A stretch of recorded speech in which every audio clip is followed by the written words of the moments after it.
ओम नमः शिवाय। प्रिय शिव भक्तों, आज हम शिव पुराण विद्येश्वर संहिता के 24वें अध्याय, जिसमें भस्म धारण की महिमा का वर्णन है, इसके बारे में जानेंगे। चलिए शुरू करते हैं। जय भोलेनाथ। सूत जी ने कहा, हे ऋषियों, अब मैं तुम्हारे लिए समस्त वस्तुओं को पावन करने वाले भस्म का महात्म्य सुनाता हूँ। भस्म दो प्रकार की होती है, एक महाभस्म है और दूसरी स्वल्प भस्म। महाभस्म के भी अनेक भेद हैं। ये तीन प्रकार की होती है, श्रोता, स्मार्त और लौकिक। श्रोता और स्मार्त भस्म केवल ब्राह्मणों के ही उपयोग में आने योग्य है।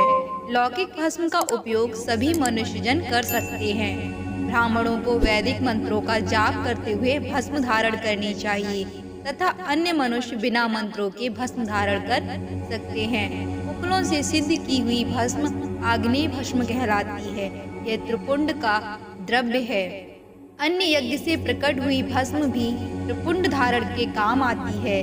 जवाली उपनिषद के अनुसार अग्नि इत्यादि मंत्रों द्वारा 7 बार जल में भिगोकर शरीर में भस्म लगाएं। तीनों संध्याओं में जो शिव भस्म से त्रिपुंड लगाता है, वह सब पापों से मुक्त होकर शिव की कृपा से मोक्ष पाता है।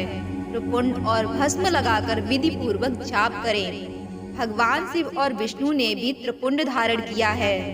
अन्य देवियों सहित भगवती माँ और देवी लक्ष्मी ने इनकी प्रशंसा की है।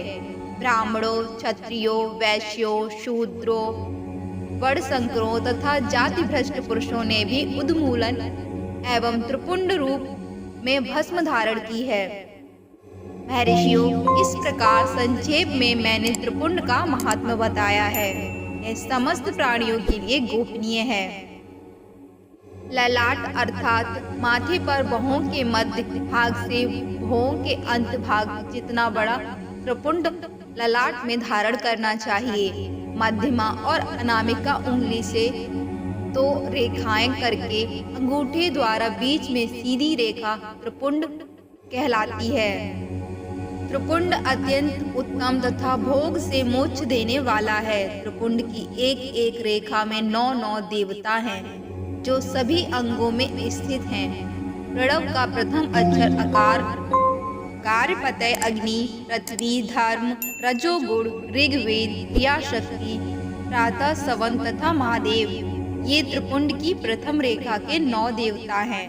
प्रणव का दूसरा अक्षर उकार, दक्षिणाग्नि, आकाश, सतवगुण, यजुर्वेद, मध्य दिन सवन, इच्छा शक्ति, अंतर आत्मा तथा महेश्वर, ये दूसरी रेखा के 9 देवता हैं। प्रणव का तीसरा अक्षर मकार, आहवनीय अग्नि, परमात्मा, तमोगण, धुलोक, ज्ञान शक्ति, सामवेद, तृतीय श्रवण तथा शिव, ये तीसरी रेखा के 9 देवता हैं। प्रतिदिन स्नान से शुद्ध होकर भक्ति भाव से त्रिपुंड में स्थित देवताओं को नमस्कार कर त्रिपुंड धारण करें, तो भोग और मोक्ष दोनों की प्राप्ति होती है। भस्म को 32, 16, 8 अथवा 5 स्थानों में धारण करें। सिर, माथा, कोना, दोनों आँख, नाक के दोनों नथनों, दोनों हाथ, मुंह, कंठ, दोनों कोहनी, दोनों भुजदंड, हृदय, दोनों बगल, नाभि, दोनों अंडकोश, दोनों उरु, दोनों घुटनों, दोनों पिंडली, दोनों जांघों और पांव आदि 32 अंगों में क्रमशः अग्नि, वायु, पृथ्वी, देश, 10 दिशाएं, 10 दिग्पाल, 8 वसुंधरा, ध्रुव, सोम, आम, अनिल, प्रातः काल इत्यादि का नाम लेकर भक्ति भाव से त्रिपुंड धारण करें, अथवा एकाग्रचित हो 16 स्थानों में ही त्रिपुंड धारण करें। सिर, माथा, कंठ, दोनों कंधों, दोनों हाथों, दोनों कोहनियों तथा दोनों कलाइयों, हृदय, नाभि, दोनों पसलियों एवं पीठ में त्रिपुंड लगाकर इन 16 अंगों में धारण करें। तब अश्विनी कुमार, शिव शक्ति, रुद्र, ईश, नारद और वामा आदि 9 शक्तियों का पूजन करके उन्हें त्रिपुंड में धारण करें। सिर, बालों, दोनों कान, मुंह, दोनों हाथ, हृदय, नाभि, उरयुगुल, दोनों पिंडली एवं दोनों पांवों, इन 16 अंगों में क्रमशः शिव, चंद्रमा, रुद्र, ब्रह्मा, गणेश, लक्ष्मी, विष्णु, शिव, प्रजापति, नाग, दोनों नाग कन्या, ऋषि कन्या, समुद्र तीर इत्यादि के नाम स्मरण करके त्रिपुंड भस्म धारण करें।